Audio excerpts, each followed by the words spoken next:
کہ جب سیدہ عائشہ سلام اللہ علیہا بصرہ سے روانہ ہوئیں تو حضرت علی نے حضرت عمار ابن یاسر کو بھیجا کوفے میں تاکہ لوگوں کو آمادہ کریں، کیونکہ کوفے کے لوگوں میں یہ مشہور ہو گیا تھا ہم نیوٹرل رہیں گے اس مسئلے میں۔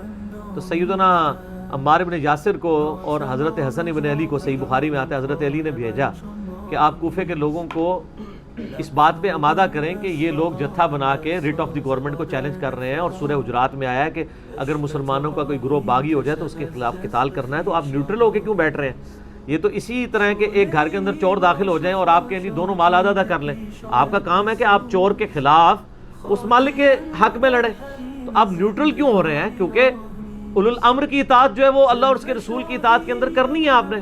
حکمران وقت کی بیعت تو یعنی جو، اور پھر وہ صحیح بھی ہو حاکم تو واجب ہے۔ بخاری مسلم کی حدیث ہے کہ اگر ایک حکمران کی بیعت کر لی جائے لیکن وہ صحیح طریقے سے اسٹیبلش ہو، تلوار کی زور پہ نہ ہو، اور اس کے خلاف کوئی کھڑا ہو تو وہ باغی ہے، اس کو قتل کیا جائے۔ تو وہاں پہ صحیح بخاری میں آتا ہے کہ حضرت عمار ابن یاسر کوفے کے ممبر پہ چڑھے، حسن ابن علی کو سب سے اوپر والی سیڑھی پہ بٹھایا اور اس سے نچلے والی سیڑھی پہ خود کھڑے ہوئے۔ حالانکہ عمار ابن یاسر ان کے باپ سے بھی بڑے تھے عمر میں، ان کو پروٹوکول دیا اہل بیت ہونے کی وجہ سے۔ بخاری میں الفاظ ہیں، انہوں نے پھر کہا کہ اے اہل کوفہ، سیدہ عائشہ بصرہ سے روانہ ہو چکی ہیں اور وہ دنیا اور آخرت میں تمہارے نبی کی بیوی ہیں۔ ہائے ہائے ہائے ہائے، جنگ کا اختلاف ہے لیکن احترام نہیں ہاتھ سے جا رہا۔ دنیا اور آخرت میں تمہارے نبی کی بیوی ہیں، یعنی کٹر جنتی ہیں، لیکن اللہ نے تمہیں آزمایا ہے کہ تم اللہ کی اطاعت کرتے ہو یا عائشہ کی اطاعت کرتے ہو۔ اللہ کی اطاعت کدھر سے آگئی؟ اطیعوا اللہ و اطیعوا الرسول و اولی الامر منکم۔ تو عمار ابن یاسر نے اس آیت کی تفسیر سمجھا دی کہ جو حکمران وقت کی اطاعت ہے وہ اللہ اور اس کے رسول کی اطاعت ہے، لہذا حضرت علی کے ساتھی جو ہیں وہ اللہ اور اس کے رسول کی اطاعت میں ہیں، اور مخالفین جو ہے وہ اللہ اور اس کے رسول کی اطاعت کے خلاف۔ اب یہ الفاظ بڑے سخت ہیں کہ اللہ تمہیں آزما رہا ہے کہ تم اللہ کی اطاعت کرتے ہو یا عائشہ کی اطاعت کرتے ہو، لیکن تعریف پہلے کی کہ وہ دنیا اور آخرت میں بیوی ہیں، مرتبہ نہیں کام ہوا۔ یہاں تو ہم کسی کی غلطی ہائی لائٹ کرتے ہیں فوراً لوگوں کو مرتبے کی فکر پڑ جاتی ہے، وہ مرتبہ اپنی جگہ یار۔ حضرت آدم کی غلطی ہائی لائٹ ہونے سے حضرت آدم جو ہے وہ ہمارے جد امجیت سے ریٹائر ہو گئے ہیں کیا؟ اللہ نے ان کو ایک عزت دی ہوئی ہے، غلطی اپنی جگہ ٹھیک ہے، معاف ہو چکی ہے، پھر بھی ذکر ہوتی ہے کیونکہ سورہ اعراف میں ہے کہ اے اولاد آدم دیکھنا تمہارے ماں باپ کو جس طرح شیطان نے ورگلایا تھا تمہیں نہ ورگلایا۔ بس اس حد تک، وہ اس لیے نہیں ہوتا کہ معاذ اللہ ان پہ لعنت کرنی ہوتی ہے، نعوذ باللہ، ایسا نہیں ہوتا۔ اولو الامر کی اطاعت یعنی حکمران وقت کی اطاعت، لیکن کتاب و سنت کے دائرے کے اندر۔ اگر کتاب و سنت سے ہٹ کے بات ہوگی پھر آپ نہیں کریں گے، اور اس کی بھی آپ مثال سن لیں۔ صحیح بخاری میں حدیث ہے، مسلم میں بھی ہے، بخاری کے الفاظ ہیں، مروان بن حکم خود بیان کرتا ہے امام زین العابدین سے۔ امام زین العابدین حضرت علی کے بیٹے ہیں، علی بن حسین، حضرت حسین کے، علی ابن حسین بن علی، امام زین العابدین۔ ان سے مروان کہتا ہے کہ میں اس مجلس میں موجود تھا جہاں پہ حضرت عثمان جب خلیفہ بنے ان کے اور سیدنا علی کے درمیان اختلاف ہو گیا۔ حضرت عثمان حج تمتع سے روکتے تھے، یعنی ایک سفر میں حج اور عمرہ کو جمع کرنے سے، جبکہ حضرت علی کہتے تھے یہ تو سنت ہے، اور بخاری مسلم میں حدیث ہے کہ قیامت تک کے لیے حج عمرے میں داخل ہو گیا۔ حضور نے یوں انگلیاں ڈال کے مشرکین عرب کی رسم توڑی تھی۔ مشرکین عرب حج کے دنوں میں عمرے کو گناہ سمجھتے تھے، نبی علیہ السلام نے رسم کو توڑ کے صحابہ کو حکم دیا کہ حج تمتع کرو، اور جنہوں نے احرام نہیں کھولا فرمایا یہ نافرمان ہے۔ اور آپ نے بھی خود تمتع ہی کیا لیکن وہ قران کی شکل میں تھا کیونکہ آپ قربانی کا جانور ساتھ لے آئے تھے، لیکن آپ نے بھی عمرہ اور حج ایک سفر میں جمع کیے ہیں، حج افراد آپ نے نہیں کیا۔ تو مروان بن حکم کہتا ہے کہ حضرت عثمان کو حضرت علی نے کہا کہ امیر المومنین، میں کسی بھی شخص کے کہنے پہ نبی کی سنت کو نہیں چھوڑ سکتا، خواہ آپ ہی کیوں نہ ہو۔ اور پھر انہوں نے حضرت عثمان کو جب سمجھایا اور دیکھا کہ حضرت عثمان اپنی بات سے نہیں ہٹ رہے تو انہوں نے کہا کہ میں آپ کو آپ کے حال پہ چھوڑتا ہوں، لیکن میں حج اور عمرے کی اکٹھی نیت کرتا ہوں سنت کے مطابق۔ سر حضرت علی نے یہ جو سنت بحال کی ہے آج پوری دنیا حج تمتع کر رہی ہے، جہاں کئی اور چیزیں حضرت علی کے دور خلافت میں بحال ہوئی ہیں ان میں سے ایک ہے، اور یہ حدیث بخاری مسلم دونوں میں ہے لیکن بہت کم لوگ بیان کرتے ہیں۔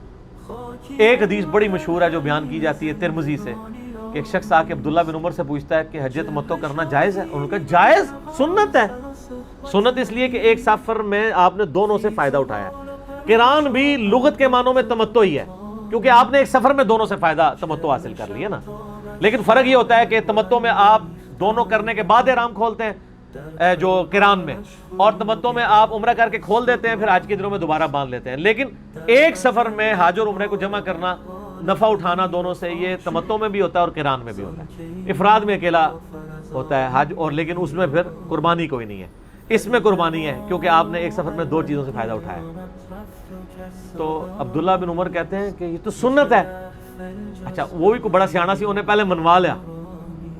ان کا اچھا تو آپ کے ابا جان تو منع کرتے تھے، اور نہ سمجھایا کہ یہ کسی سیاسی لیڈر دا پتر ہے جڑا آ کے کہا جی نہیں وہ بھی ٹھیک ہے تو وہ بھی ٹھیک. انہوں نے کہا کہ مجھے یہ بتاؤ، اگر کسی معاملے میں رسول اللہ صلی اللہ علیہ وآلہ وسلم ہمیں کسی چیز کا حکم فرمائے اور میرا باپ اس کی مخالفت کرے تو رسول اللہ کی بات مانی جائے گی یا میرے باپ کی؟ انہوں نے کہا رسول اللہ کی. تو انہوں نے کہا نبی علیہ السلام نے یہ ہمیں حکم دیا تھا.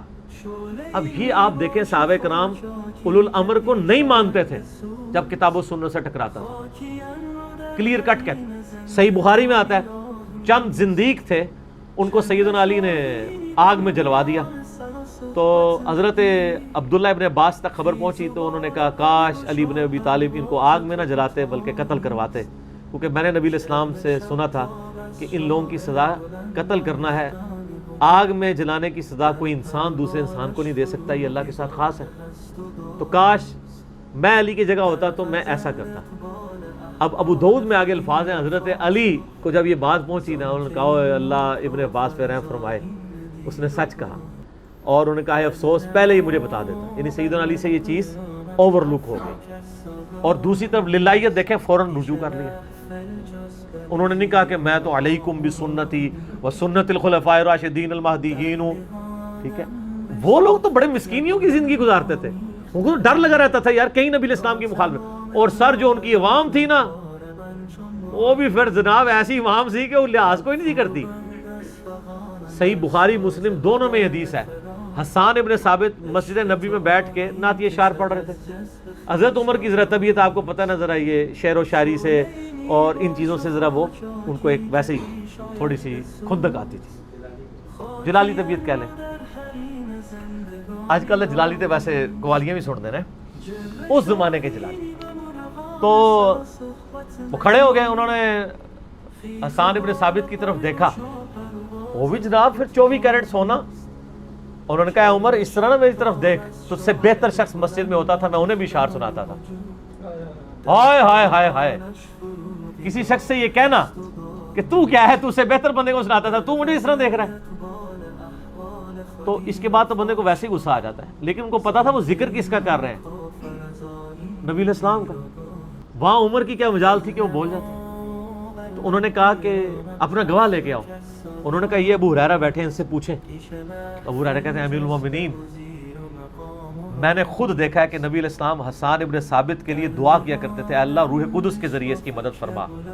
اور آپ فرمایا کرتے تھے کہ کافروں پر ہمارے تیروں کا وہ اثر نہیں ہے جو حسان ابن ثابت کے اشعار کا ہے. کیونکہ اصل میں عربی لوگ جو ہے نا وہ لنگوسٹک کے بڑے ماہر تھے، ان کو تلوار کا ایسا اثر نہیں ہوتا تھا جیسا کہ جیسے آج کل کے زمانے میں آپ کسی سیاسی لیڈر کو جوتا مار دیں یا مکہ مار دیں وہ نہیں ہوتا، لیکن اگر کوئی اس کے بارے میں ایسا کوئی نعرہ ڈیوائز کر دینا وہ زیادہ تکلیف دہ ہوتا ہے. اس زمانے میں لوگ شعروں کے ذریعے جواب دیتے تھے. حتیٰ کہ آپ کو پتہ ہے حضرت عائشہ پہ تہمت لگانے والوں میں حسان ابن ثابت بھی شامل تھے. بدری صحابی بھی ہیں، مستاح وہ بھی شامل ہیں. تو آخری عمر میں نابینا ہو گئے تھے سیدنا حسان ابن ثابت. اور حضرت عائشہ کی للہیت دیکھیں، حضرت عائشہ کے سامنے جب کوئی ذکر کرتا نا کہ یہ تو حسان نے بھی آپ پہ تہمت لگائی، تو کہتے ہیں حسان کو برا مت کرو. ہائے ہائے ہائے، کیونکہ جب نبی علیہ السلام کے اوپر اعتراض ہوتے تھے نا تو حسان ابن ثابت اپنے اشعار کے ذریعے نبی علیہ السلام کا دفاع کیا کرتے تھے کہ میرے نبی کی تو یہ شان ہے، یہ شان ہے، یہ شان ہے. حضرت ایک زندگی، ایک عورت کی زندگی میں اس سے بڑا کوئی تکلیف دہ امر ہو سکتا ہے کہ کوئی شخص نے اس کے اوپر تہمت لگائی ہو؟ لیکن میں آپ کو بتا رہا ہوں کہ نبی علیہ السلام کے ساتھ صحابہ کرام کی عقیدت پہلے نمبر پہ ہوتی تھی، باقی ساری نسبتیں بعد میں ہوتی تھی. وہ کہتے تھے جب نبی علیہ السلام کے ساتھ مخلص ہے تو میرے ساتھ اگر غداری بھی کر دی تو کیا. لیکن یہاں کیا ہوتا ہے، یا وہ کہتے ہیں اللہ کے ساتھ بھی مخلص ہے، رسول کے ساتھ بھی مخلص ہے، لیکن ہمارے علماء کو نہیں مانتا، 0 سے ملٹیپلائی. دیکھا آپ نے فرق؟ صحابی اور وابی میں بڑا فرق ہے، اور صحابی اور بابی میں بڑا فرق ہے. یہ فرق صرف ان کو سمجھ آتا ہے جنہوں نے زندگی میں ایک دفعہ خلوص دل سے کہا ہو کیا کہ نہ میں وابی نہ میں بابی، میں ہوں مسلم علمی کتابی. نہ ہم وابی ہیں نہ بابوں کے ماننے والے، ہم علمی کتابی مسلم ہیں. تو یہ نسبتیں وہ نبی علیہ السلام کی نسبت کی وجہ سے مانا کرتے تھے، باقی وہ کسی چیز کو خاطر میں نہیں لایا کرتے تھے. وہ دیکھتے ہی نہیں تھے کہ یہ کیا بات کر رہا ہے. نبی علیہ السلام نے فرمایا دیٹس آل، بات ختم. دوسری بات سننے کے لیے تیار نہیں ہوتے تھے. تو یہ ان کی دلیری تھی. اور آج دیکھیں پھر ہم ان کے نام لیتے ہیں تو ان کے لیے دعائیں کرتے ہیں، ان کی اچھائیاں یاد کرتے ہیں، لیکن یہ صرف ہم تقریریں کرتے ہیں، اپنے اوپر امپلیمنٹ نہیں کرتے. آپ کو میں اکثر یہ کہتا ہوں، حصول برکت کے لیے پھر عرض کر دیتا ہوں، اکثر سیدنا عمر کے بارے میں ایک واقعہ بیان کیا جاتا ہے کہ وہ جمعے کے خطبے میں حضرت سلمان فارسی نے کھڑے ہو کر کہا کہ آپ نے امیر المومنین آپ کی تقریر نہیں سنیں گے، پہلے بتائیے آپ نے اپنے کپڑے کہاں سے سلوائے ہیں، آپ کا تو قد لمبا ہے. انہوں نے کہا کہ میرا بیٹا عبداللہ بن عمر اس کا جواب دے گا. تو انہوں نے کہا کہ مال غنیمت میں سب کو ایک چادر ملی تھی اور میرے باپ کے ایک چادر میں سوٹ نہیں بنتا تھا، میں نے اپنے حصے کی چادر اپنے باپ کو دی ہے. تو سلمان فارسی نے کہا کہ ہاں اب تم بات کرو، ہم تمہاری اطاعت بھی کریں گے. کریڈیبلٹی تمہاری مانی گئی نا. سر یہ جو مولوی یہ واقعہ سنا رہا ہو نا ممبر کے اوپر، جب وہ ممبر سے اترے نا اس سے آپ صرف یہ پوچھ لیں کہ سر آپ تو سائیکل پہ آئے تھے، یہ 5 سال کے بعد گاڑی آپ کے نیچے کیسے آ گئی ہے. تو اگر وہ حضرت عمر والا جواب دے دے تو مجھے اس کا پتہ آپ نے بتا دینا، اس مولوی کی میں بیعت کر لوں گا. لیکن ویڈیو انہوں نے ویکھی ہوئے کدھر وہ تکیہ نہ کر رہے ہوئے، سر وہ شکل ہی دس دے گی تمہیں. لیکن سر یہ اترنے کے بعد نہیں پوچھنا، آپ نے بڑے مجمع میں کھڑا ہونا ہے اور آپ دیکھیں گے کہ اس کے مریدین آپ کا اکرام مسلم کر دیں گے. تو کہیں گے تم دسنے پہلے، اور وہ کہے گا آپ سائڈ کمرے میں آ جائیں.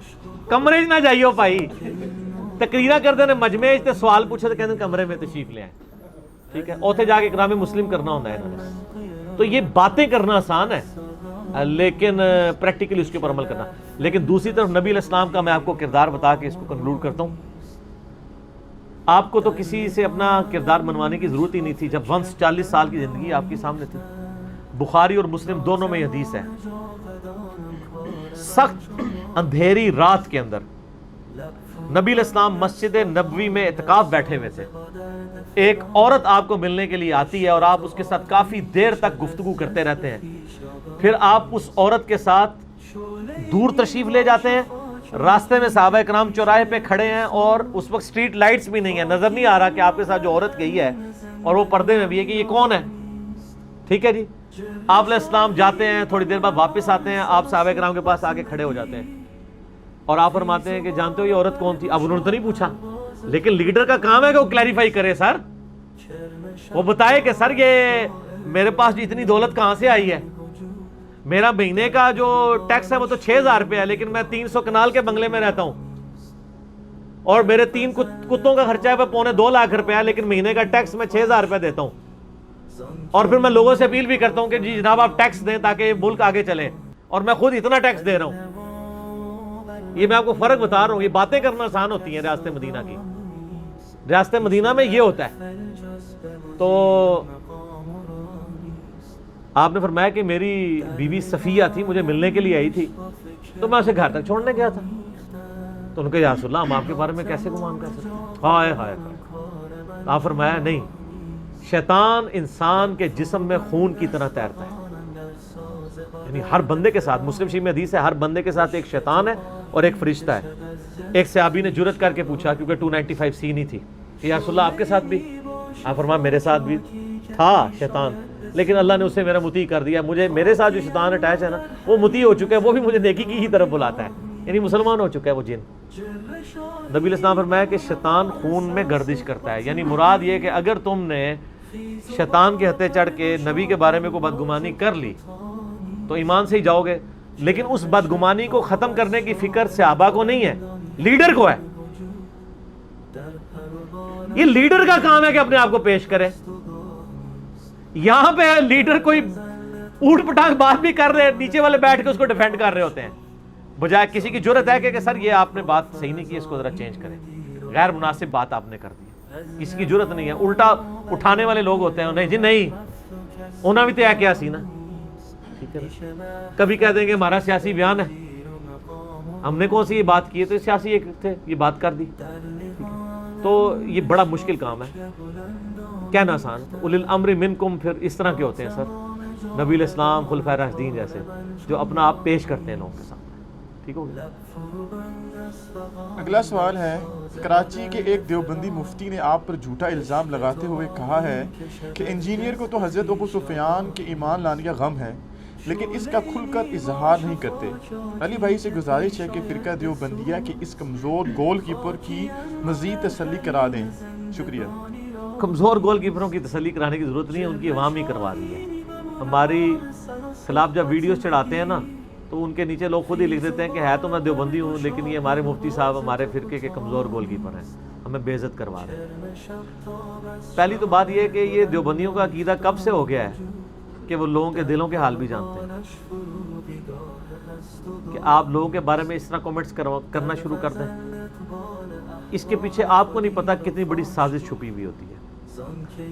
بیسیکلی جب علمی دلائل میں کچھ لوگ فیل ہو جائیں نا تو وہ پھر انفیئر مینز یوز کرنا شروع کر دیتے ہیں, اور ہمارے ملک میں یہ طریقہ بڑا کامیاب ہے کہ آپ اگر کسی کو علمی طریقے سے قائل نہیں کر پا رہے نا تو پبلک کو اس کے اوپر چڑھا دے, کوئی جا کے اس کا سر پھاڑ دے, کوئی جا کے اسے گولی مار دے, گستاخ ڈکلیئر کر دے.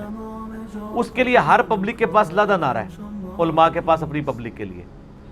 بریلوی جب بھی کسی کا رد کرے گا نا, بریلوی مولوی, اور اس کے پیچھے اس کی یہ انٹینشن ہوگی کہ میں اپنی عوام کو اس بندے کے اوپر دوڑا دوں کہ چڑھ دوڑے اینٹی اسٹیٹ ایکٹیویٹی کے لیے, تو وہ کبھی یہ نہیں کہے گا کہ یہ گستاخ صحابہ ہے, وہ کہے گا یہ گستاخ رسول ہے, کیونکہ یہ لفظ بریلویت میں بکے گا.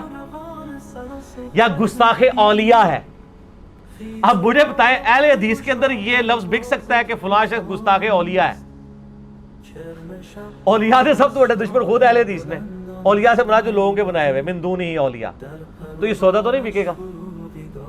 دیوبندیوں میں کبھی یہ سودا بک سکتا ہے کہ فلاں شخص گستاخ اہل بیت ہے؟ ان کو اہل بیت سے کیا لینا دینا؟ ہاں اگر دیوبندیوں کو یہ بتایا جائے کہ فلاں شخص گستاخ صحابہ ہے تو یہ سودا بکے گا, اور یہی وہ کر رہے ہیں, چیپ حرکت. اسی طریقے سے آپ آ جائیں شیعہ کے اندر.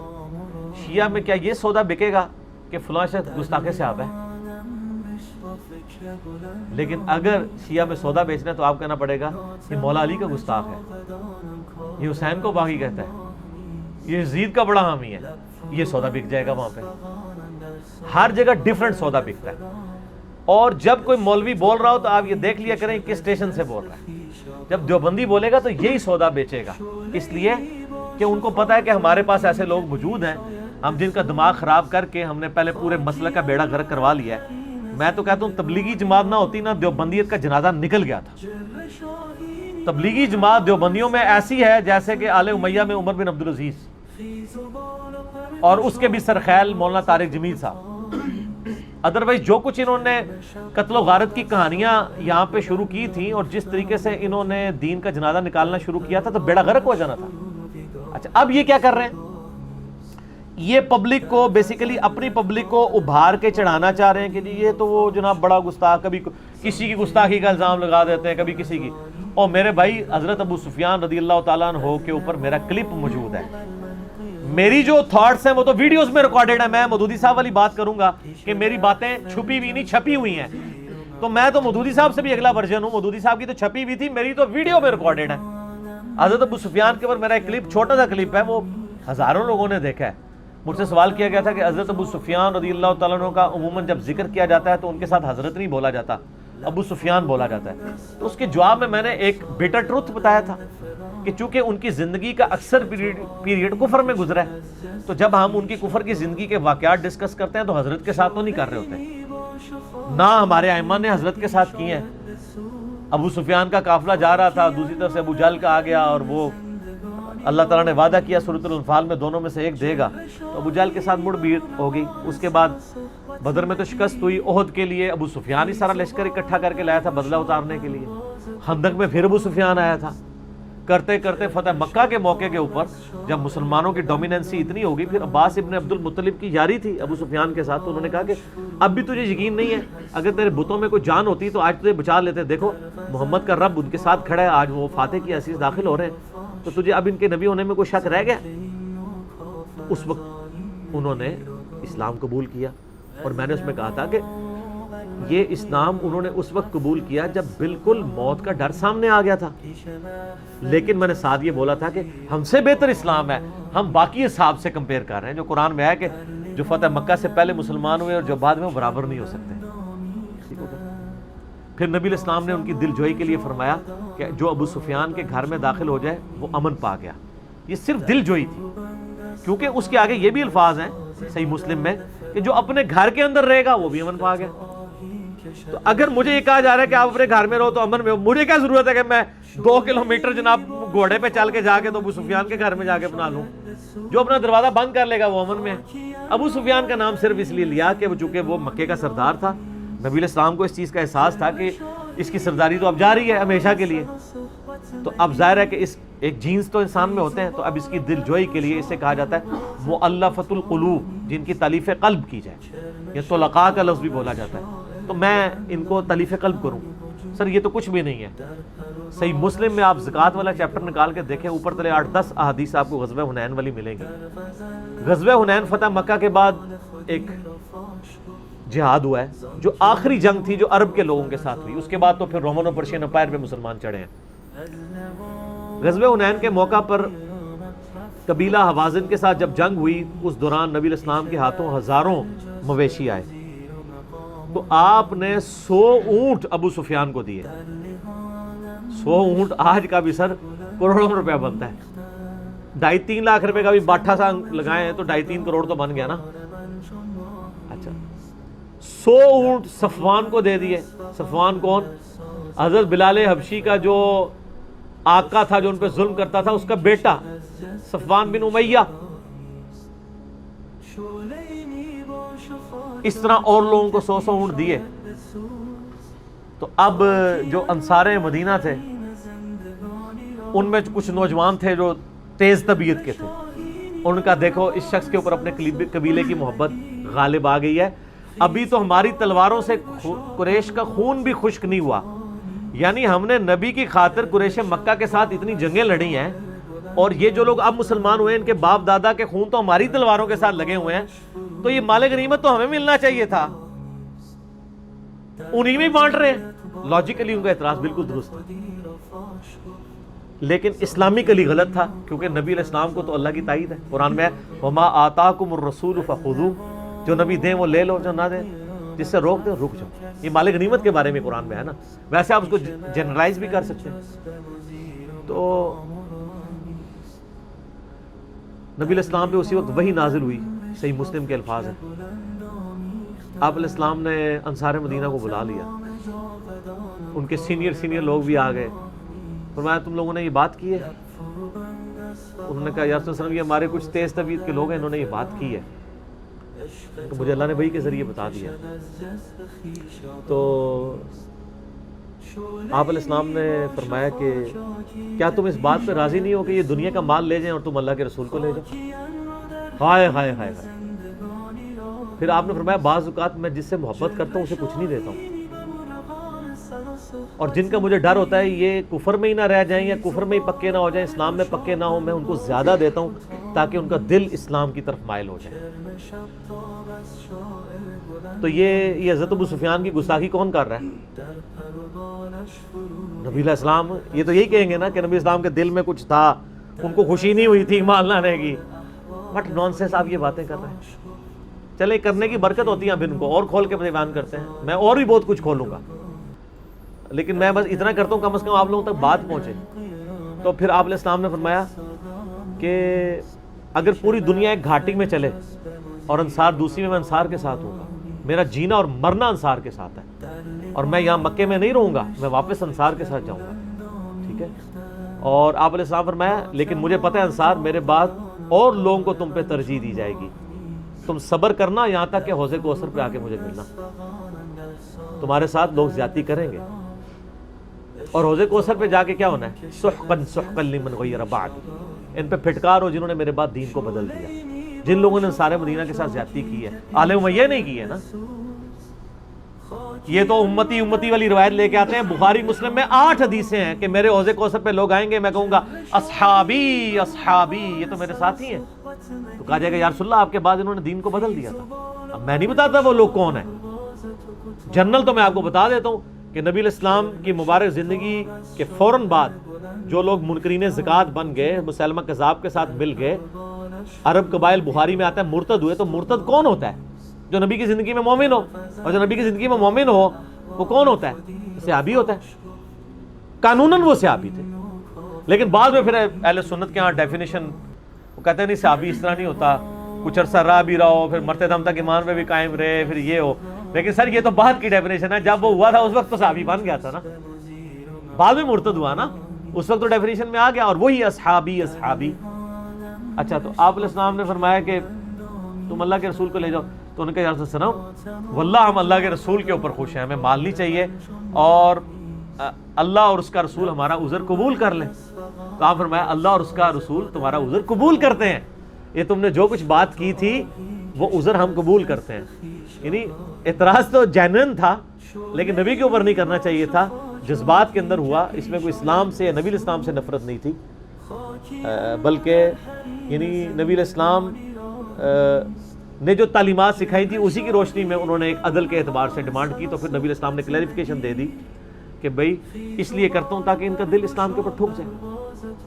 اور اس سے بھی بڑھ کے آپ دیکھیں صحیح مسلم میں ایک حدیث ہے، آپ صحیح مسلم میں چیپٹر نکالیں حضرت ابو سفیان والا، ایک ہی حدیث ہے اس کے اندر، حضرت ابو سفیان کی فضیلت میں یہ ایک حدیث آپ کو ملے گی صحیح مسلم کے اندر، اس میں ملے گا کہ حضرت ابو سفیان جب اسلام قبول کر لیتے ہیں فتح مکہ کے موقع پر، تو نبی علیہ السلام سے آ کے ریکویسٹ کرتے ہیں یا رسول اللہ صلی اللہ علیہ وآلہ وسلم، مسلمان تو نہ مجھے اچھی نظر سے دیکھتے ہیں نہ میرے پاس بیٹھتے ہیں۔ یہ مسلمان انجینئر صاحب کی ویڈیوز نہیں دیکھتے تھے، یہ کون مسلمان تھے؟ صحابہ کرام۔ کیوں نہیں تھے بیٹھتے؟ بھئی ایک دن میں تو کسی کے دل میں کسی کے لیے محبت تو نہیں آ سکتی نا، جب آپ نے کئی سال پوری زندگی اس کے ساتھ لڑائیاں کی ہوں 22 سال تک، اچانک وہ کلمہ پڑھ لے تو آپ کو پھر ہضم بھی نہیں ہوتا۔ اور میرے نزدیک اسی موقع پہ وہ حدیث بھی ہے مسلم شریف کی کہ حضرت بلال حبشی، حضرت صہیب اور سلمان فارسی تینوں زہد کے امام بیٹھے ہوئے ہیں، اور ابو سفیان وہاں سے گزرتا ہے تو وہ کہتے ہیں کہ ابھی تو ہماری تلواروں نے اللہ کے دشمن سے اپنی دشمنی وصول یعنی اس کا بدلہ نہیں اتارا۔ تو حضرت ابوبکر وہاں سے گزر رہے ہوتے ہیں، حضرت ابوبکر کہتے ہیں تم مکے کے سردار کے بارے میں ایسی لینگویج تو نہ استعمال کرو، لیکن صحابہ کرام کو وٹ بھی تھا کہ یار پوری زندگی لڑتا رہا، اینڈ پہ کلمہ پڑھ لیا، ہم نے تو بدلہ اتارنا تھا اسے، وہ اپنی جگہ جینوئن تھا، یعنی اینڈ پہ آگے پی ٹی آئی جوائن کر لی ہے، آج کے دور میں بات کر رہا ہوں، ٹھیک ہے۔ تو نبی صلی اللہ علیہ وآلہ وسلم کو جا کے حضرت ابوبکر صدیق نے جا کے بتایا کہ یا رسول اللہ صلی اللہ علیہ وسلم یہ دیکھیں، یہ بلال حبشی کو، سلمان فارسی کو اور صہیب کو ابو سفیان کے بارے میں کیسی بات کر رہے تھے، تو میں نے ان کو منع کیا۔ تو آپ علیہ السلام نے حضرت ابوبکر کو الٹا ڈانٹ دیا، آپ نے فرمایا تم نے ان کے دل دکھا دیے، آپ کو پتا تھا یار ان لوگوں نے قربانیاں کی ہوئی ہیں۔ حضرت ابوبکر کی للہ یہ دیکھیں الٹے قدم واپس آئے اور کہا کہ میں آپ سے معافی مانگتا ہوں اگر آپ کی دل آزاری ہوئی ہو۔ ہائے ہائے ہائے، یہ بالکل فٹ ان بیٹھتی ہے مسلم شریف کی والی حدیث دوسری حدیث میں۔ اچھا اس مسلم شریف کی حدیث میں آتا ہے نہ مسلمان میرے پاس بیٹھتے ہیں نہ میری اچھی نظر سے مجھے دیکھتے ہیں، تو یا رسول اللہ صلی اللہ علیہ وسلم میری کچھ خواہشات اگر آپ پوری کر دیں، آپ ہمیں بتاؤ کہ یا رسول اللہ صلی اللہ علیہ وسلم میری بیٹی ہے ام حبیبہ، اگر آپ اس کو اپنے نکاح میں لے لیں میرا آپ کے ساتھ ایک رشتہ قائم ہو جائے، مسلمان مجھے رسپیکٹ دینا شروع کر دیں گے، اور یہ میرا بیٹا ہے معاویہ، اس کو آپ اپنا نائب منشی رکھ لیں، یہ کاتب ہے آپ کے لیے خط و کتابت کر دیا کرے گا۔ آپ فرمایا ٹھیک ہے نام، مختصر جواب۔ اور تیسرا مجھے کسی جہادی لشکر میں بھیج دیں، کہ پہلے تو میں اسلام کے خلاف لڑتا رہا، میں اسلام کے لیے بھی لڑ لوں. آپ فرمایا اچھا. یہ حدیث ختم نہیں ہوتی. وہ راوی کہتا ہے حدیث کا، ابو زمائل ابن عباس کا شاگرد، وہ کہتا ہے کہ نبی علیہ السلام کی عادت تھی کہ آپ نہ نہیں کسی کو کیا کرتے تھے. اگر ابو سفیان خود سے نبی علیہ السلام کو یہ ریکویسٹ نہ کرتا تو آپ کبھی بھی یہ تینوں خواہشات اس کی پوری نہ کرتے، لیکن اس نے خود آ کے ریکویسٹ کی تو آپ علیہ السلام نے اس کو شفقت فرمائی کہ چلو یہ ٹھیک ہے. یہ وہ کاتب وحی کہتے ہیں جی وہ وحی نازل ہوئی اور وہ اللہ کی وحی کے ذریعے نبی علیہ السلام نے کاتب وحی لگایا. یہ کاتب وحی اس طرح لگے ہوئے ہیں ایک سفارش کے ساتھ ابو سفیان کی، وہ بھی تالیف قلب کے لیے، اور اس میں بھی کاتب کے الفاظ ہیں. کاتب وحی والی حدیثیں علیحدہ سے وہ بھی ٹھیک ہیں، لیکن وہ پھر اس کے ساتھ اور بہت کچھ جڑا ہوا ہے، وہ بہت تلخ ہے، آپ متحمل نہیں ہیں.